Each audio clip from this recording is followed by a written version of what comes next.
క్రీస్తునందు ప్రియ దేవుని బిడ్డలకి యేసుక్రీస్తు వారి అతి శ్రేష్టమైన నామములో శుభాభివందనాలు తెలియజేసుకుంటున్నాను.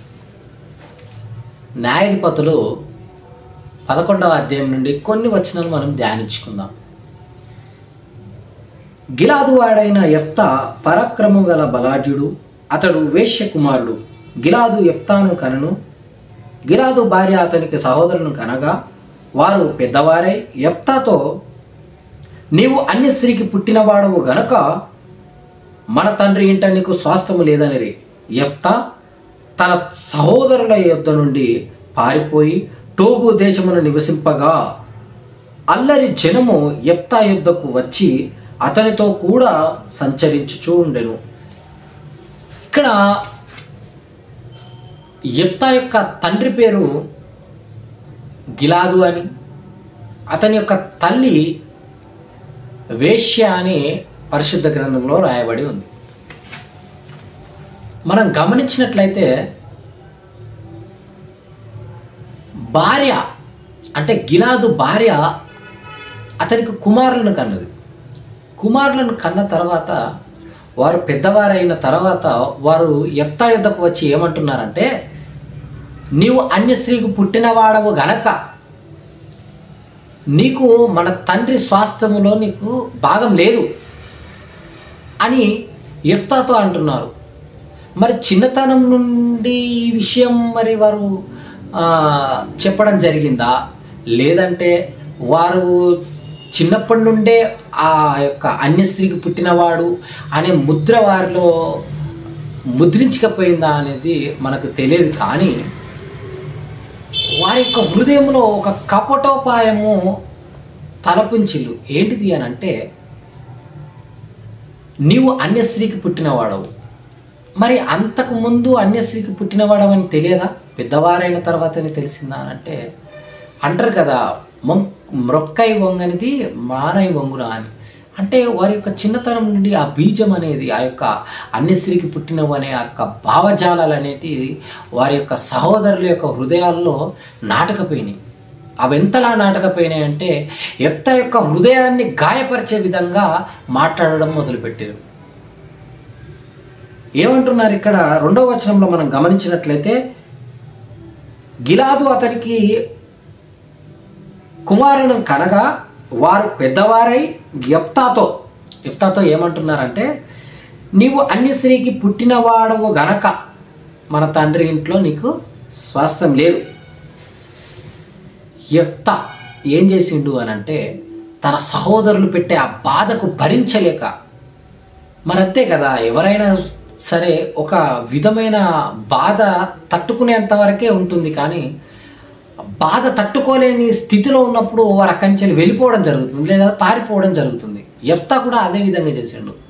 అతడు కూడా ఒక మనుషుడే కదా.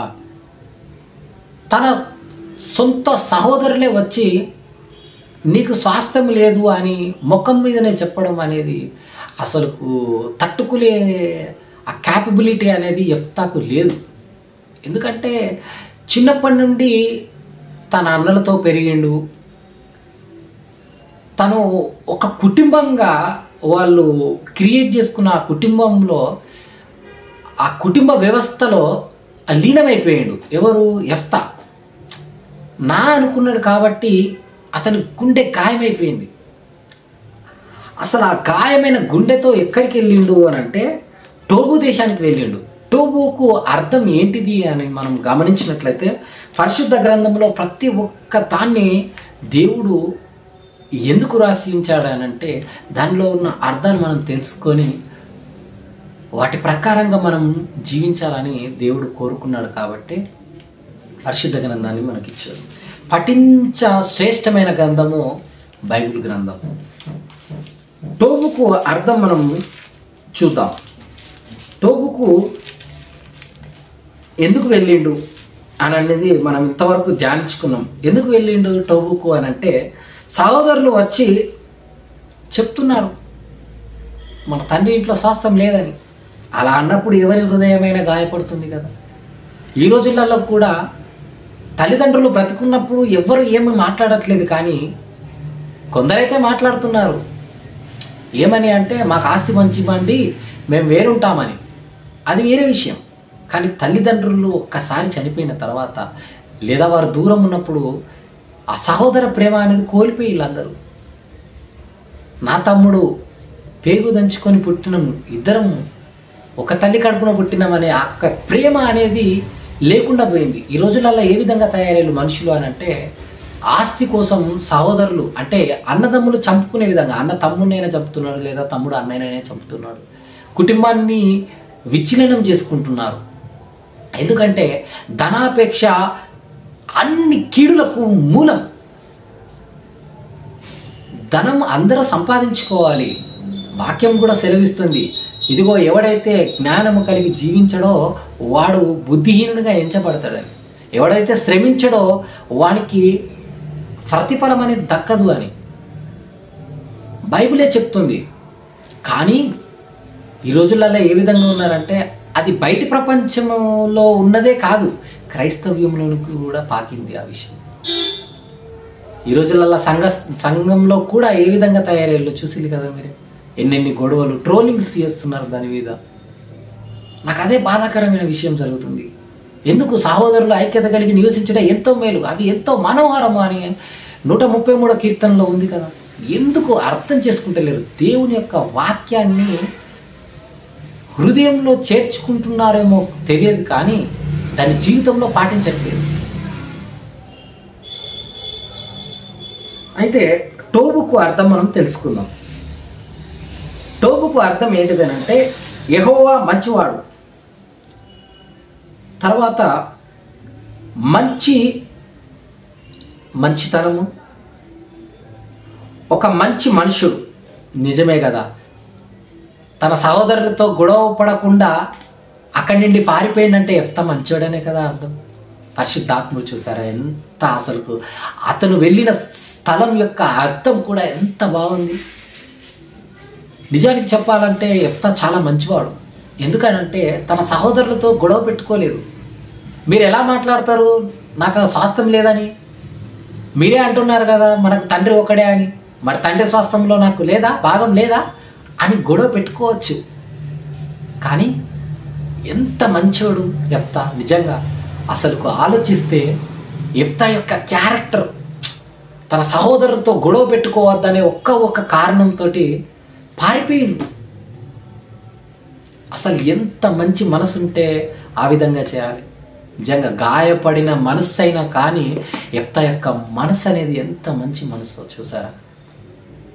దేవుడు మనకు ఒక్కొక్కసారి ఒక్కొక్క విధంగా గాయపరుస్తాడు, కానీ ఆ గాయంలో నుండి తేరుకొని ఇది దేవుడు నా మంచి కోసమే చేసిండు అని మనం గ్రహించినప్పుడు, యెఫ్తాను గాయపరిచిన ఆ మనుష్యులే యెఫ్తా దగ్గరికి వెళ్తున్నారు. ఏమన్నా తెలుసా యెఫ్తా ఏ విధంగా తయారయ్యాడు అని అంటే, ఒకసారి మనం ధ్యానించుకుందాం. అమ్మోనీయులు ఏం చేసిండు అని అంటే, ఇజ్రాయేల్ దేశం మీదకి యుద్ధం చేయడానికి వస్తుంటే వీళ్ళు, మనం ఇదంతా గమనించినట్లయితే మనం దీని గురించి తెలియాలి. అమ్మోనీయులు ఎందుకు వస్తున్నారు, ఎందుకు యుద్ధానికి వస్తున్నారు మనకు తెలియాలి అని అంటే, యుద్ధం ఎప్పుడు స్టార్ట్ అయిందో తెలియాలంటే న్యాయాధిపతులు 10వ అధ్యాయము 17వ వచనం. అప్పుడు అమ్మోనీయులు కూడుకొని గిలాదులో దిగి ఉండిరి, ఇజ్రాయేలును కూడుకొని మిస్పాలో దిగి ఉండిరి. కాబట్టి జనులు అనగా గిలాదు పెద్దలు అమ్మోనీయులతో యుద్ధము చేయబోనుకోడు వాడెవడో వాడు గిలాదు నివాసులకందరికీ ప్రధానునిగా ఒకనితో ఒకడు చెప్పుకొని. వీళ్ళందరూ కూడుకొని అమ్మోనీయులు ఇక్కడ ఎక్కడ దిగారు అని అంటే గిలాదులో దిగి ఉన్నారు. కాబట్టి మనం ఒక పని చేద్దాం, ఎవరైతే ఈ యొక్క గిలాదు ప్రాంతాన్ని లేదా ఈ ఇజ్రాయేల్ యొక్క ప్రాంతాన్ని రక్షిస్తాడో వాడు మనకు ప్రధానిగా ఉంటాడు అని వారు ఒక సమావేశం చేసుకొని అనుకుంటున్నారు. అప్పుడే మనం ఇప్పుడు ధ్యానించుకున్నాం కదా యెఫ్తా యొక్క జీవితం. అంటే యెఫ్తా పరాక్రమం గల శూరుడు, అని మనం ఇక్కడ ధ్యానించుకున్నాం కదా 11వ అధ్యాయంలో. బలాఢ్యుడు అని మనం ధ్యానించుకున్నాం కదా. అయితే దేవుని యొక్క ప్రణాళిక లేనిది ఏది జరగదు మన జీవితంలో. యెఫ్తా జీవితంలో కూడా అట్టి విధంగానే మనకి ఇక్కడ కనిపిస్తుంది. యెఫ్తా పారిపోయిండు, కానీ అల్లరి జనాంగం కూడుకున్న స్థలంలో ఉన్నాడు, కానీ అల్లరి జనాంగంతో అల్లరి చేష్టలు చేస్తూ జీవించలేదు. అక్కడ ఏం చేసిండయ్యా అనంటే వారిని అందరినీ సమకూర్చుకొని, ఎవరిని?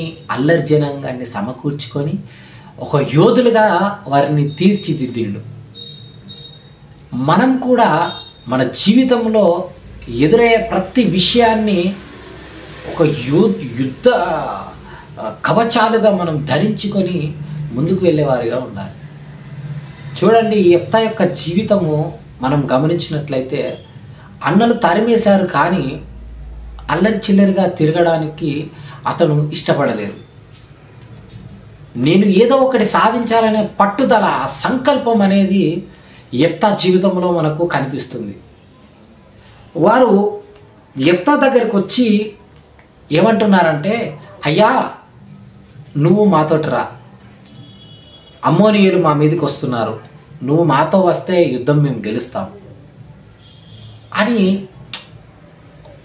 యెఫ్తాను అడిగినప్పుడు యెఫ్తా ఏమని అంటున్నాడంటే, అందుకు యెఫ్తా, మీరు నా యందు పగబట్టి నా తండ్రి ఇంట నుండి నన్ను తోలివేసిరే,